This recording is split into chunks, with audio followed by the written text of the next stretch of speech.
श्री शिवाय नमस्तुभ्याम। हर हर महादेव। कैसे हैं आप सब।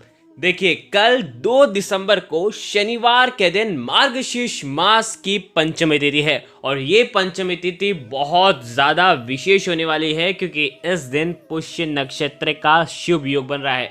शाम को 6:54 तक पुष्य नक्षत्र का योग बना रहेगा और ये उपाय जितने भी हम आपको बता रहे हैं ये हो सके तो पुष्य नक्षत्र में ही आपको करना है। देखिए, पुष्य नक्षत्र हमारे जीवन के अंधकार को दूर करता है। पुष्य नक्षत्र हमारी रूठी हुई किस्मत को जगा देता है। पुष्य नक्षत्र जो कि विशेषकर पंचमी तिथि पर आता है, सप्तमी तिथि पर आता है, तो वो पुष्य नक्षत्र बेहद खास हो जाता है क्योंकि उसी पुष्य नक्षत्र के दरमियान अगर आप हल्दी का उपाय करते हैं तो वो सुखकारी हो जाता है। तो आज के इस पूरे वीडियो में 3 विशेष उपाय के बारे में हम आपको बताएंगे।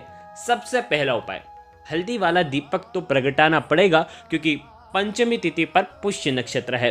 दूसरा जो उपाय होगा वो ओम वाला विशेष उपाय होगा जो कि आपको शहद से माता अशोक सुंदरी वाले स्थान पर बनाना है जो कि भाग्य का उदय करेगा। तीसरा विशेष उपाय होगा विशेषकर कर्ज मुक्ति के लिए, शनि देव को प्रसन्न करने के लिए, मात्र शहद और काले तिल से। आज का ये वीडियो बहुत ही विशेष होने वाला है, बहुत ही ज़्यादा खास होने वाला है। आज के जो तीनों उपाय हैं वो पूज्य गुरुदेव पंडित प्रदीप जी मिश्रा की ही कथा सुन करके समझ करके समझाने का पूरा प्रयास करूंगा। लेकिन उससे पहले आप सभी से रिक्वेस्ट करता हूं, चैनल पर अगर पहली बार आए हैं तो चैनल को ज़रूर सब्सक्राइब करें। देखो, सबसे पहले उपाय के बारे में हम बात करते हैं, एक एक करते हुए सभी उपायों को विस्तार से जानेंगे। सबसे पहला उपाय है हल्दी वाला दीपक। देखिए, जब भी पुष्य नक्षत्र अगर पंचमी तिथि पर आता है, सप्तमी तिथि पर आता है ना, तो ये बहुत ही विशेष हो जाता है और इसी दिव्य रात्रि में आपको दीपक जलाना रहेगा। तो 7 बजे के पहले ये उपाय कर लेना, ठीक है। देखो, वैसे तो आप बाद में भी कर सकते हो क्योंकि आज तो शनिवार का दिन है, तो शनिवार के दिन भी ये उपाय कर सकते हो। लेकिन अगर पुष्य नक्षत्र के समय ही अगर आपने कर लिया तो ये सबसे ज़्यादा विशेष हो जाता है भाग्य का उदय करने के लिए। एक दीपक लेना, आटे का लेना चाहो तो आटे का बना लेना, अगर आटे का बना रहे हो तो बिना नमक का आटा मढ़ना और उसका दीपक तैयार कर लेना। दीपक के अंदर घी ही भराएगा और दीपक के अंदर कुछ भी नहीं डालना है क्योंकि ये दीपक महालक्ष्मी के निमित्त होने वाला है। इस दीपक के अंदर जो बाती होगी वो लाल रंग की मोली के धागे की बाती का प्रयोग आपको करना है, ठीक है। लाल रंग की बाती ले लेना, इसके अंदर घी भर देना और इस दीपक को आपको आपके घर में जहाँ कहीं भी आप धन रखते हैं, धन रखने वाला स्थान, तिजोरी वाला जो स्थान होता है ना, वहाँ पर आपको इस दीपक के नीचे चावल रख करके इस दीपक का मुख जो है उत्तर दिशा की तरफ करके ओम महालक्ष्मी नमः इस मंत्र का जाप करते हुए आपको ये दीपक प्रगटाना है। इस दीपक का दान आपको करना है। ध्यान रखें, जब दीपक आप प्रगटाएंगे 11 बार महालक्ष्मी का आह्वान करना, घर के मुख्य द्वार खुले होने चाहिए, इस प्रकार से ये उपाय करना।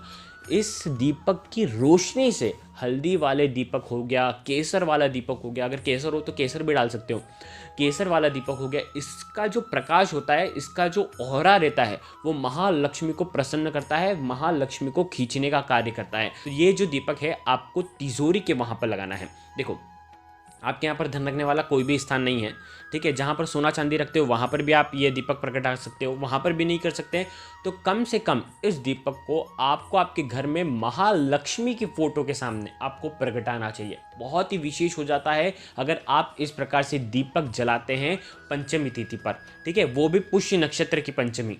तो इस प्रकार से आप ये उपाय कर सकते हैं। देखिए, अब हम बात करते हैं एक और दीपदान का। ये भी दीपक आप प्रगटा सकते हैं।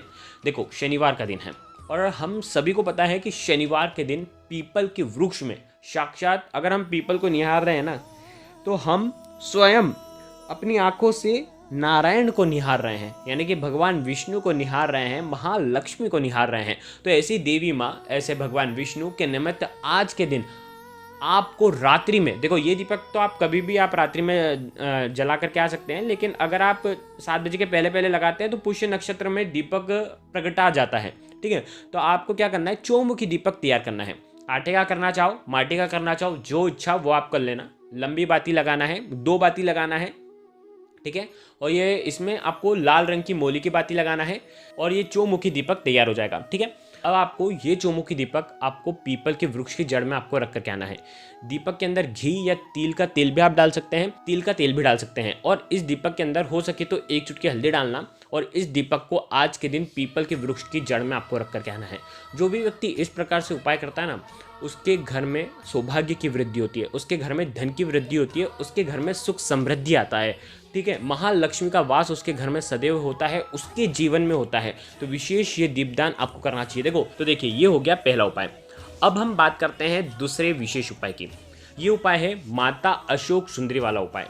ओम का निर्माण करना है और आपके जीवन की सारी परेशानियां समाप्त हो जाएगी। तो ये उपाय भी आप कर सकते हैं। प्रकार का कष्ट ना हो, किसी भी प्रकार की समस्या आपको जीवन में ना हो, या आप कोई सा ऐसा कार्य कर रहे हैं जो आप चाहते हैं कि उस कार्य में कोई भी अड़चने ना आए, चाहे आपका मकान बन रहा हो, चाहे आपका घर बन रहा हो, चाहे आपका जो व्यापार है वो चल रहा हो, और चलते चलते आप चाहते हैं ना, आप सोचते हैं कि कोई भी परेशानी हमको देखने को ना मिले।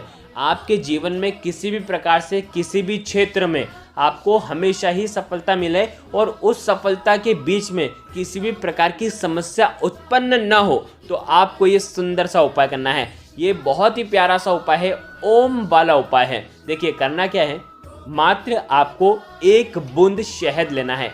1 बूंद शहद के साथ में आपको मात्र 1 बेलपत्र लेना है। बेलपत्र के साथ में मात्र 1 लोटा जल लेकर के भगवान शिव के मंदिर में आपको पंचमी तिथि पर जाना है। ये उपाय आप सुबह भी कर सकते हैं, रात्रि में भी कर सकते हैं, जब आपकी इच्छा हो तब आप ये उपाय कर सकते हैं। यह आपके घर में, आपके जीवन में संपदा ही बढ़ाता है, और जो भी कार्य में अड़चने अगर आ भी रही होगी तो उसे भी दूर करता है। क्या करना है, माता अशोक सुंदरी वाले स्थान पर आपको ओम बनाना है शहद से। आपके सीधे हाथ की चीठी उंगली के पास वाली जो उंगली है, जिसे अनामिका उंगली कहते हैं, अनामिका उंगली पर शहद लगाना है और शहद से आपको ओम लिखना है माता अशोक सुंदरी वाले स्थान पर। देखिए, वीडियो के अंदर हम बताने का प्रयास कर रहे हैं, इस प्रकार से ओम बनाना, चंद्र बिंदु भी आपको बनाना है। ठीक है, अब साथ में आप जो 1 बेलपत्र लाए हैं, उस बेलपत्र पर आपको क्या करना है, वो बेलपत्र आपके सीधा हाथ में रखना है। सीधे हाथ में जैसे रखेंगे तो जो डंडे का हिस्सा होगा वो आपकी तरफ होना चाहिए। ठीक है, और ये जो बेलपत्र है आप जो रखेंगे तो खरदूरा वाला जो हिस्सा होगा वो आपके हाथ पर टच होना चाहिए, और चिकना वाला हिस्सा जो होगा वो ऊपर होना चाहिए।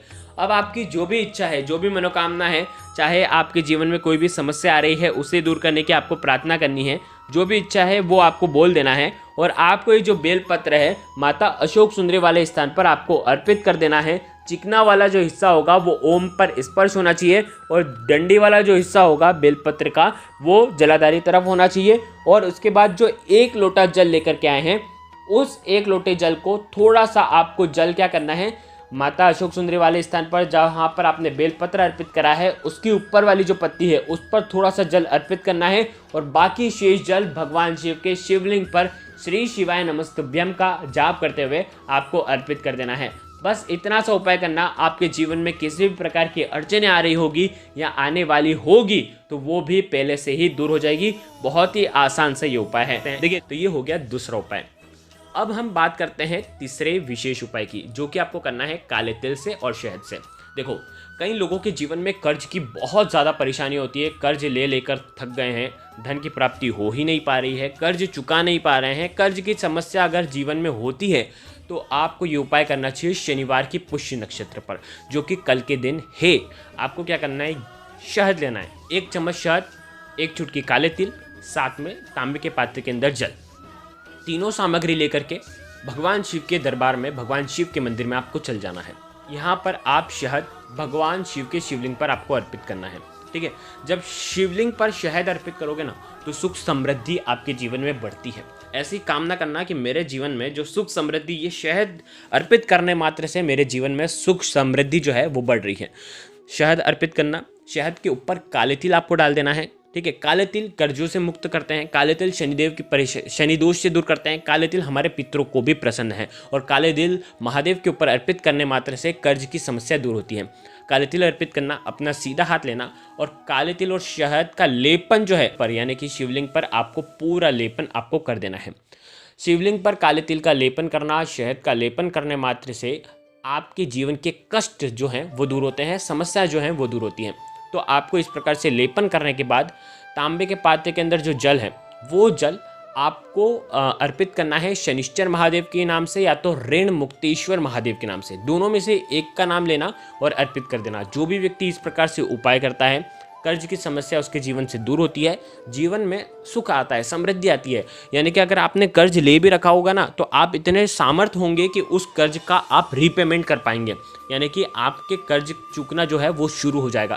तो ये उपाय भी आप कर सकते हैं। तो आज के इस पूरी वीडियो में सुंदर से प्यारे से 3 विशेष उपाय के बारे में हमने आपको बताया है। तीनों में से जो उपाय आपको लगे आप कर सकते हैं।